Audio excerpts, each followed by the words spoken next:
দাদা বলিলেন, না না, সে কি কথা, অনর্থক কষ্ট করবেন কেন? ট্রামে গেলে এই রোদ্দুরে হাওড়ার পুলটা হেঁটে পার হবেন তো, সুবিধে থাকতে এমন কি দরকার আছে তার? তাহার পর শরৎবাবুর প্রতি দৃষ্টিপাত করিয়া নিজ গলায় কিন্তু ভদ্রলোকের শ্রুতিগম্য স্বরে বলিলেন, ভদ্রলোক, ইন্টারে টিকিট করে দিও, আর দেখো গাড়ি ছাড়লে তবে এসো, তাড়াতাড়ি তুলে দিয়ে চলে আসা ভালো দেখাবে না। তৎপরে কণ্ঠ ঈষৎ চড়াইয়া ভদ্রলোককে সম্বোধন করিয়া বলিলেন, একটুও কিন্তু বোধ করবেন না, যা পয়সা আপনার কাছে আছে তা সে যত সামান্যই হোক, শরতের কাছে জমা করে দিন। বাকি পয়সা দিয়ে টিকিট কিনে ও আপনাকে হাওড়া স্টেশনে শ্রীরামপুরের গাড়িতে চড়িয়ে রওনা করে দিয়ে তবে আসবে। আপনার কাছ থেকে পয়সা একেবারে না নিলেই ভালো ছিল, কিন্তু তাতে হয়তো আপনি আরও বেশি কুণ্ঠাবোধ করতেন। বলিয়া চেয়ার ছাড়িয়া উঠিয়া দাঁড়াইলেন।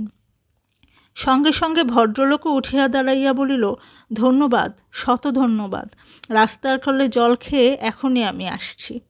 ব্যস্ত হইয়া শরৎবাবু বলিলেন, বিলক্ষণ, রাস্তার কলে জল খাবেন কেন, বাড়ি থেকে জল এনে দিচ্ছি।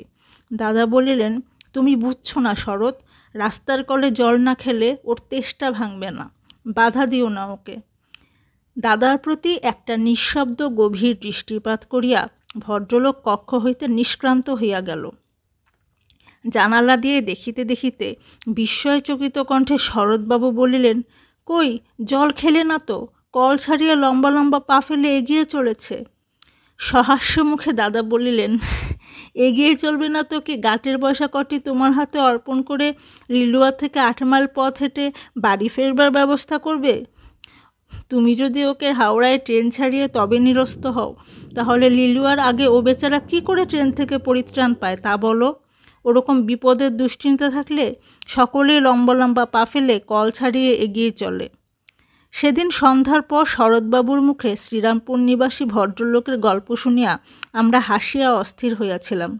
একবার মনে করিলাম সতীশের ওপর সে কৌশল প্রয়োগ করিয়া তাহাকে সঙ্গে লইয়া বেহালায় জ্যোতিষের বাড়ি যাইবার প্রস্তাব করিয়া দেখি, কিন্তু পরক্ষণেই ভাবিলাম, কাজ কি মোহটাকে একেবারে 16 আনা বিনষ্ট করিয়া।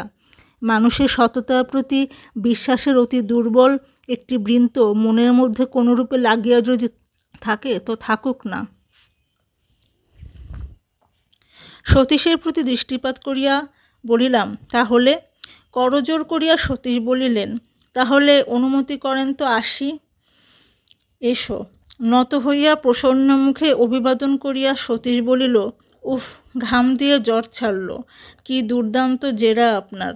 শুক্রবারে জ্যোতিষ বলেছিল ভবিষ্যতে আপনি দ্বিতীয় গুরুদাস বাড়ুজ্যে হবেন, আজ আমি বলে যাচ্ছি আপনি হবেন দ্বিতীয় জ্যাকসন সাহেব।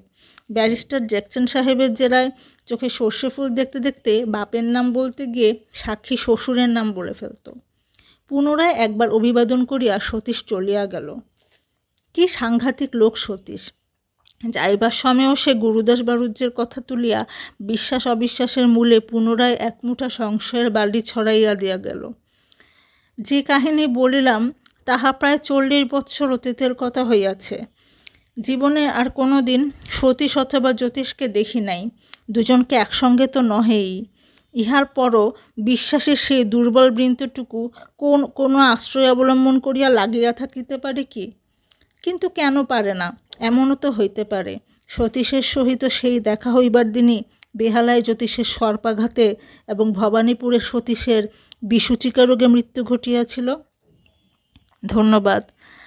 এই বড় গল্পটি আজকে শেষ হয়ে গেল। আশা করি আপনারা আমার পাশে থাকবেন। আবার দেখা হবে।